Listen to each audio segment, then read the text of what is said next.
Hi everyone, welcome to another episode of the BytesBurn Podcast. And as usual, I am your host, Stacey Honora, and with me is my co-host, Idris Lawal. So, as always, we talk about everything tech news on the podcast. We share our perspectives and just bring you everything you need to know about what's happening in the tech space around the world. And today we have some interesting things to discuss. So, we're kicking off with a post I saw on LinkedIn that is currently trending across different social media platforms by the CEO of Moniepoint, Tosin. Right, he had made mention that he doesn't think that Nigeria currently has enough highly skilled technical talent that are currently resident in Nigeria, which is required for companies to build and scale globally. There's been a lot of both positive and negative reactions towards it, to be honest. And I feel like it depends on how you are approaching the conversation, like which perspective you're coming from. There is a perspective of a talent hire, so you're basically an employer, and then there's perspective as a talent, right? And we saw different people sharing their opinions about it. And for me, I think I have technically I have two legs, right? So I have one leg on one side of the conversation and another leg on the other side of the conversation. And I do understand what he was saying, and I particularly relate with the fact that he had mentioned the an attributing factor to the Japa wave, right? But what I don't particularly agree with is the fact that there are no highly skilled talents in Nigerian space. I think there are still people that are highly talented that are in Nigeria that can help companies scale globally. But there are factors like, are you able to pay them the global standard to be able to build products that can scale globally? Because again, those people would be expensive as well. You might not have the same a lot of them because of the Japa wave, and also the fact that there's not enough talent trainers, like people that would train talents and put them into the system. Most people are not waiting for people to grow their skills up to that level, right? And everybody wants a senior talent. Nobody wants to train a junior talent to become a senior talent. So I think that is part of the problem. So in as much as there's some truth to what he's saying, and with that truth to what he's saying, there are things or circumstances that drive that to be true, which is, like I mentioned, the fact that people always want senior talent. They don't want to train a junior talent to become the senior talent they're looking for. And then also the salary, being able to afford the salary for the senior talents that actually still remain in Nigeria. What's your perspective on this, Idris? Are you on both sides? Are you on one side? Where do you sit? To be honest, I think on both sides you can see their point that they are trying to make, and it is, what Tosin is saying about the Japa and all of that is not recent news, right? We've known for quite some time now that a lot of talents are living in Nigeria, not just in the tech space, but in industries generally. People who are highly skilled would always look for where they are better paid or compensated, and it's been happening for quite some time, and we are aware of that. On that note, his point stands. And you also have to look at the fact that for a company that has grown to that size, it is quite normal for them to be picky about who they want to hire for some strategic positions. So they've already built their baseline, and they are just looking to grow more, add more value. So they'll of course be very picky about who is who in their senior positions. And I think that is the perspective at which he's looking at it from. And for them, internships or training junior talent to level of senior talent, like he was mentioning, was not something that was, going to help them in the immediate term. They need senior talent now, and the market is not it's not readily available for them to hire, because there are not enough that are resident here. But I think generally senior talent is always rare, and it is more about how you are able to capture them in your existing market. Because if you look at Nigeria today, compare compensation with other markets, it's a no-brainer. Every senior talent, would, even the senior talent that are resident in Nigeria, would opt for remote roles that pay way better than the local market. So another perspective that I saw that someone was saying is, based on this issue with compensation, if you don't sort of spoil the market, you don't then you basically remain in the status quo, where people will always leave for something that is better. And the funny thing is, even if you decide to, say, train junior talent, if your compensation is still not at the level where you are able to retain such talent, they would always go elsewhere to where it is better. So I think the people on the other side of this as well are also coming with that point. And there's a lot of people who are residents in Nigeria and feeling like they've been applying for these roles that Tosin was talking about, because he talked about the fact that they couldn't fill about 500 positions. And there are many people who are like, I've been applying and all that. So and you didn't even give me a chance and all that, and you are saying there's no talent. So for sure it will be a touchy topic for people who are in country and looking to get some of these roles. There's also the perspective of people saying, okay, hold on, Moniepoint itself it's built to the level of a unicorn, from the days of Team Apps now to Moniepoint, and it was basically built with Nigerian talent, and now he's saying there's no talent in the same market where they became a unicorn and all that. So if you look at both sides of the conversation, they have a point. But I think for sure, if Moniepoint is looking to hire talent locally, then they need to look at how they can retain technical talent and also attract more technical talent that are in country. Because if you look at it, if you say there's no talent locally, by the time you want to go hire outside, you will definitely not be paying the same compensation, right? Exactly.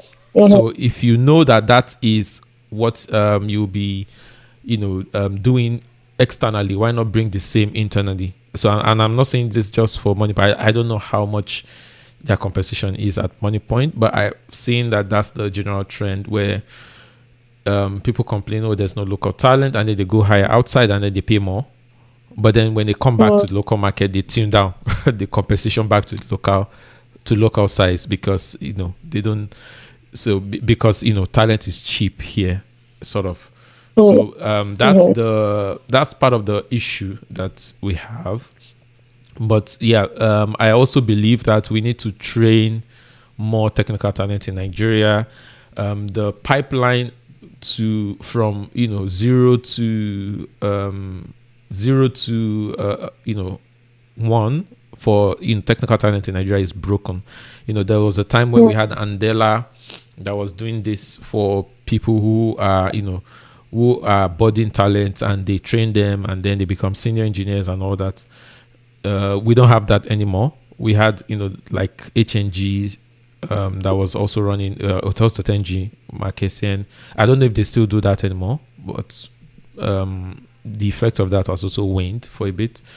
So if you look at where are the boot camps and all that that are producing training this technical talent? It's scarce, and that pipeline is no longer there where people can train and become useful in this market that we are in. We still there's still a lot to be built, and more startups are even new startups are coming up that are also looking for people who will build these things for them. So yes, we need more talent, but I think this private organizations as well need to start taking some responsibility to attract more talent, train, and retain those talents. Yeah. Yeah, I agree with all you said, and it's I would basically we look forward to seeing what, obviously this has started up a conversation, right? And I want to see, like, I'm looking forward to seeing the outcome of this conversation. Will there now be people stepping up to make the like build that pipeline for people to train, and then also the compensation and being able to retain your senior talent within your organization. Okay, so another thing that we came across in the timeline of tech events this past week is that there is a potential, and a proven one at that, for there to be impersonation on Glovo and Chowdeck. This was an investigation that was carried out by TechPoint Africa, and they sort of went undercover for a few months to try and see if it is actually possible to impersonate a restaurant on these platforms. And impersonation in this case means that a physical restaurant that doesn't have an online presence on Glovo or Chowdeck, they go there and register as that restaurant, and through they try to see in the process of vetting their document and verifying their presence, if Chowdeck or Glovo will be able to catch that they are not the actual restaurants. And they went on that investigation. They wrote all about it on their blog posts. But what was interesting at the end of the investigation was that they were actually able to impersonate restaurants on both platforms, and they could make an order on the platform and fulfill it themselves, even though they are not the actual restaurant. So what this means, this has some serious implications for both platforms, because it means that you could see on the Glovo or Chowdeck, you could see Chicken Republic, for example, one of the popular restaurants, and maybe that Chicken Republic you are looking at is actually not Chicken Republic that you think, and it is someone else that has used the name Chicken Republic to create a restaurant on Glovo or Chowdeck. This is an investigation that was done by TechPoint, and I think it's quite serious. Some of these platforms that were implicated are Glovo and Chowdeck specifically, but we have other food delivery services in Nigeria that would definitely pick things to learn from this, because if your vetting process is broken to the level where impersonation is possible, then this raises serious concerns, even not just for the restaurants involved, but also for the safety of meals that you order from these platforms. Because if based on your trust level, I've assumed that you are ordering from a well-known restaurant, and in the end it happens that it is from someone else who has impersonated that restaurant, then it's a problem that Chowdeck and Glovo and other food delivery platforms need to solve. This is recently reported, so would look to see what the response is from Glovo and Chowdeck in the coming weeks. Stacey, I don't know if you use some of these platforms frequently, but what do you see to this? I actually do use the Glovo and Chowdeck platforms quite often, right? And I'd actually seen the news that I believe prompted TechPoint to carry out that investigation. There was a lady that came online and was saying that she had been getting bad reviews for her products, right? And she was like, where are these reviews coming from? She knows the quality control that she does with the food that she makes and sends out. And then she was now able to find out the source where these people that were complaining got their food from, and it was Glovo. And she was like, oh, she didn't have a restaurant of Glovo, like she hadn't signed up on Glovo. It's not her, that there was somebody impersonating her brand on Glovo and sending out these foods to people. And she had taken it up with Glovo. And at the point where she came online, Glovo hadn't, given her a proper response or resolution to the issue. So when I said that, I was like, this is serious. So now seeing this investigation that has been carried out, and then, them making the reason how this could have happened, the fact that there is a loophole in the KYB, know your business, or KYC verification flow, it makes sense now that someone can sign up as a platform and there isn't, in as much as, there were things like, add your CAC, your tax number, and things like that. Even people that didn't actually own that business could find a way around it, both on Glovo. I think Glovo's own was even worse because they totally used a fraudulent registration number for the business. But at the point where they did Chowdeck, there was some sort of limit to what they could access, because then they actually tried to verify the registration number that they had provided, and there was now a limit. But there's still the fact that people could place orders, even though they limited like the amount you could sell, and they would re-verify you after some time. But during that period where you have access to customers, to deliver to them, to provide food for them under the guise of another legitimate business, is concerning. Platforms that do not verify who is selling food exposes customers to harm. So I don't even know actually where my food is coming from, and you're delivering it to me. Like, okay, it's coming from somewhere, obviously, but like, it's not where I think it's actually coming from, which is a problem, right? And I believe that this is as a result of the changes in the market of the food space. So we have organizations like FCCPC and NAFDAC that kind of regulate the food space, but with food delivery, they're probably not putting the certain considerations and nuances around laws guiding these food delivery platforms, add what do you call it, like penalties to be imposed when this sort of things occur. So I think there needs to be that collaboration. They need to look into that sector again. It's a growing sector, and they need to look into it and put things in place to ensure that customers are not harmed. This is food we're talking about.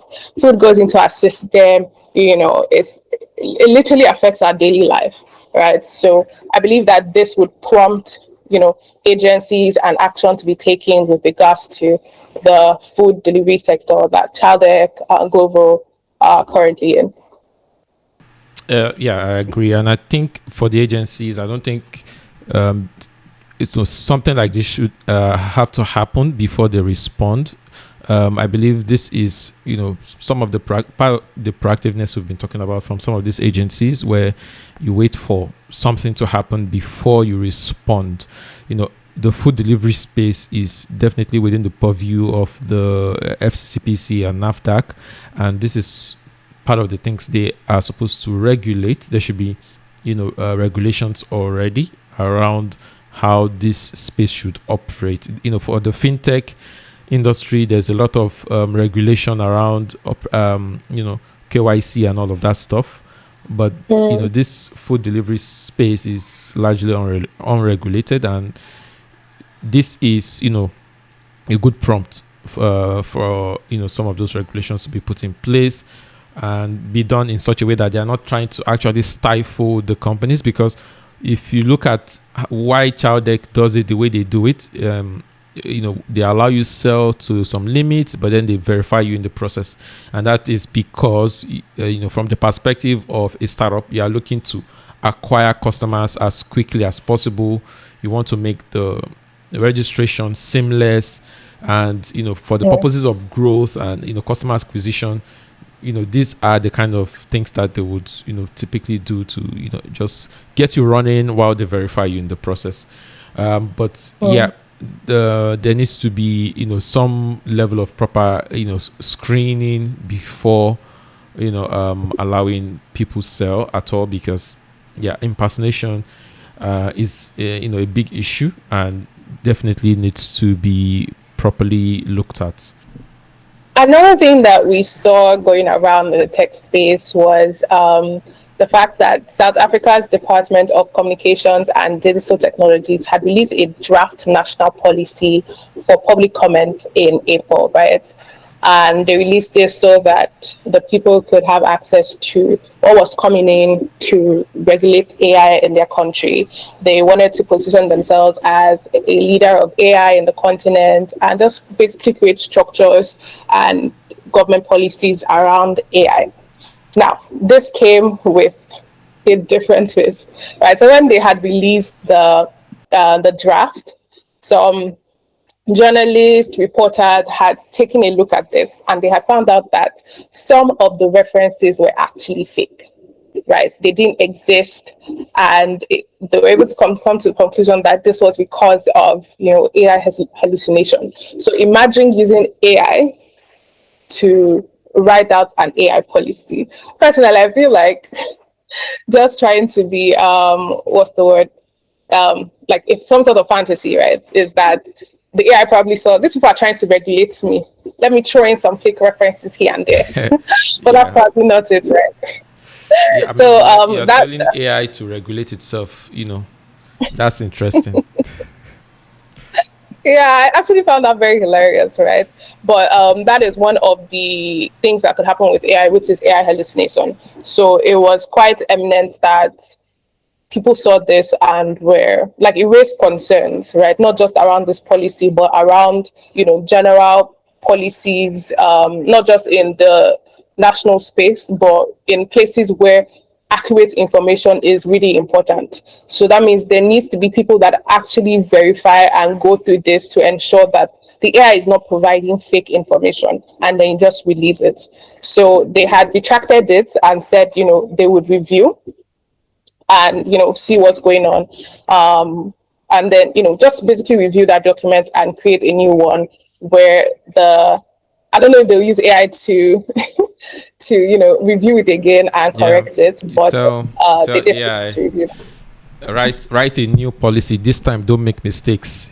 It's a very interesting, because if you look at AI in Africa generally, we are just basically using tools that is already prepared or made elsewhere. We are not really we are not competing in the AI space for sure. We are not even there. We are not in the conversation when it comes to AI development, and to witness something like, oh, you're trying to come up with an AI policy right now that using maybe, I don't know which one they use, whether it's ChatGPT or Cloud or whatever, and you just tell AI to come up with a policy for itself in your country. So it's something that is I think it's very common these days. If you want to write anything, you pass it to AI to just draft it out. Or maybe they gave it to one junior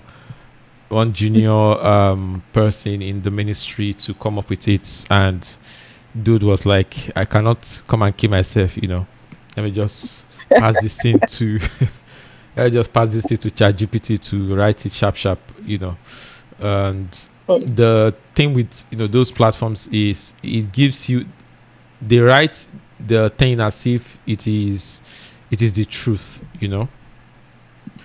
So these AI platforms basically assure you that whatever they've written is solid, is 100%. And then when you update, and then when you check and you find a mistake and you are like, oh, but there's a mistake here, they're like, oh, you are right, let me do that again. And that's the general behavior of most of these chat platforms where that we use, ChatGPT, Gemini, all of them. So it's of course going to hallucinate at some point where you're asking it to draft a national policy. It's of course going to make serious blunders and make it confidently, and I just hope whoever is in charge is actually doing a proper review and it's not using AI to do another review, and then they would release it again. But national AI policy should be something you write, by hand, not something generated. It should be something that is deliberated upon. You've agreed upon exactly what should be in the policy, and that is what you've written inside of the policy by hand, not something you generate. This age of AI generation has made all of us lazy. We Exactly. just want to generate the thing sharp in 2 minutes rather than having to think about what to write. Yeah. It's I think the humans are becoming too comfortable. Trust that AI used to tell you something. Like this is so. And I think we've gotten to a point where humans should always like verify, particularly when it comes to national systems, institutions, things like that, that accurate information is really important. There should be that verification. Like you need to go through it. Yeah. And that's I think that's it for this week. We've covered quite a bit going around the tech space, and just to drop in a few last minute gems that we saw along the way.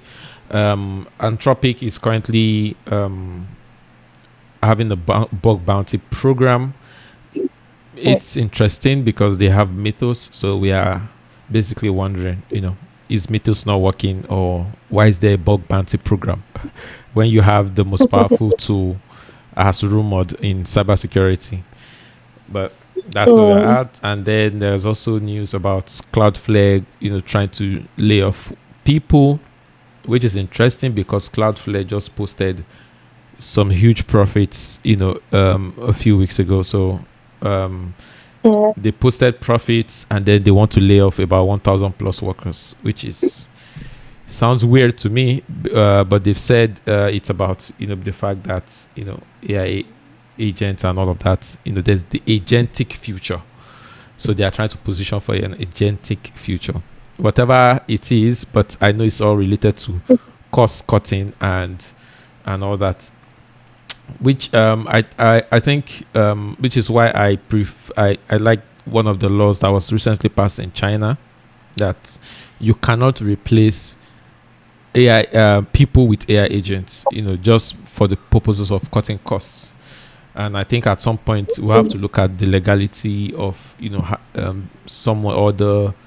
I think it's definitely is legal because you can hire. If you can hire, you can fire, but you have to at some point look at the social, socio-economic impact of laying people off because there's AI agents that is doing this stuff. It's a cause for concern, but I believe in this agentic AI future, there's nothing that is constant. There's nothing that is fixed in stone. We are just all exploring. I think at some point we will figure it out, and people that are being laid off will eventually be recycled into the workforce somehow. And that is as much as we can cover today. And we believe we've provided you with some good information and some very nice perspectives. If you like what we do leave a like, subscribe, and send this across to your friends as well to do the same. Thank you, and we'll catch you in the next one. Bye bye.